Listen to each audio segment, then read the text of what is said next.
Yo, what's good? When talking about Paul Williams versus Sergio Martinez, everybody immediately talks about the knockout, the spectacular knockout in 2010, the one punch overhand left that landed right on Paul Williams' face and had him falling flat.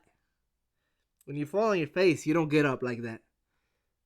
But that's kind of a shame because that was a rematch. That was a rematch of the 2009 fight when they fought and Paul Williams won a majority decision. When we just focus on the second fight, we forget how good the first fight was. And I just want to say that Kelly Pavlik getting a staph infection was the best thing to happen to Sergio Martinez. Let me explain.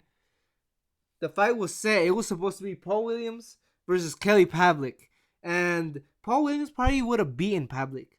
I think he would have. I thought he was a beast and a monster at that time. And he was. He was a monster. He was almost indestructible. That's why he had to move up to middleweight because nobody wanted to fight him. And he finally landed a fight against Kelly Pavlik, but he gets injured. And now the only guy that will fight Paul Williams is another guy that's avoided by almost everybody in his division, and Sergio Martinez. And Sergio Martinez lost this fight and goes on to face Kelly Pavlik and win the middleweight title, the lineal middleweight title. And then he goes on to get the rematch and knocks Paul Williams' ass out, man. So Sergio Martinez should be thanking Kelly Pavlik for getting a staph infection. Hey, stuff happens, and sometimes it was destiny. Sometimes if something could change, if there was a little tweak in something, the future could have been changed. Who knows where Paul Williams could have been? Who knows how his career would have gone? Maybe his life would have been different today. We all know the tragedy he had to go through. But let's talk about this fight. Let's talk about the first fight. It was December 5th, 2009, man. This was set. Both these guys were top 10 pound for pound fighters. And everybody knew this was going to be a shootout. And shootout it was from the first round where they exchanged knockdowns where Paul Williams landed a straight left to Maravilla's dome and Maravilla was off balance, but it was ruled a knockdown. But in the same round, you could see Sergio Martinez picking his spots, landing that right hook. Maybe he had the game plan in this fight to land the right hook, and it landed throughout the fight. But in the second fight, man, it was that overhand left that was gonna kill Paul Williams, and he tried to do it with the right hook in this fight, but it didn't work. It just didn't. Not the way he would want to. Not the way it worked in the second fight. It still landed, and the right hook actually dropped Paul Williams and hurt Paul Williams in the first round. Yeah, it's funny watching this guy fall because he's so tall. He gets hit and then he just tumbles back and falls, tries to grab on the rope, but it doesn't work. The next few rounds were won by Sergio Martinez, won round 3. I actually gave round 3 to Paul Williams, but it was still a close round, and that's the theme of this fight. Close freaking rounds. Paul Williams with the volume, of course, and not as much accuracy, and Sergio Martinez with the accuracy, making Paul Williams miss, landing body shots, landing that right hook that he did all night long. Such a good fight. Round 4, no, was it? Yeah, I think it was round 4. Paul Williams landed a straight left that hurt Sergio Martinez, had him going on his bike for the next few rounds. I gave Paul Williams rounds 3 to 6, so it was 4 to 2 up until the 6th round. Sergio Martinez won the next 2 rounds for me, so 8 to 8. I mean 4 to 4 for in the 8th round, and they both in my scorecard they both won 2 rounds apiece to make it 5 rounds to 5 in after the 10th round. This fight is so hard to score, man. Who do you give rounds to? The accuracy, the guy landing the harder punches, but not all the time. Paul Williams landed hard punches too. He landed his share of power punches. That's what makes this fight so good.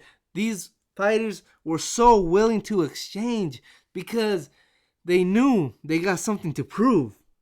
They knew that if they win this fight, it was going to go on to bigger and better things. So after 10, I had it a draw, and I gave round 11 to Sergio Martinez, and I gave round 12 to Paul Williams. He was just the more active fighter in the 12th round, and Maravilla was the more accurate puncher, landed the harder punches for me in round 11. Harold Letterman scored rounds 11 and 12 for Paul Williams, and that's why Paul Williams won it in his card. I scored it a draw, and this was a hell of a fight, and it was just an even, fun fight. This fight was a war. This fight, definitely a war, and it changed both of these men's careers, period. It changed both of their careers.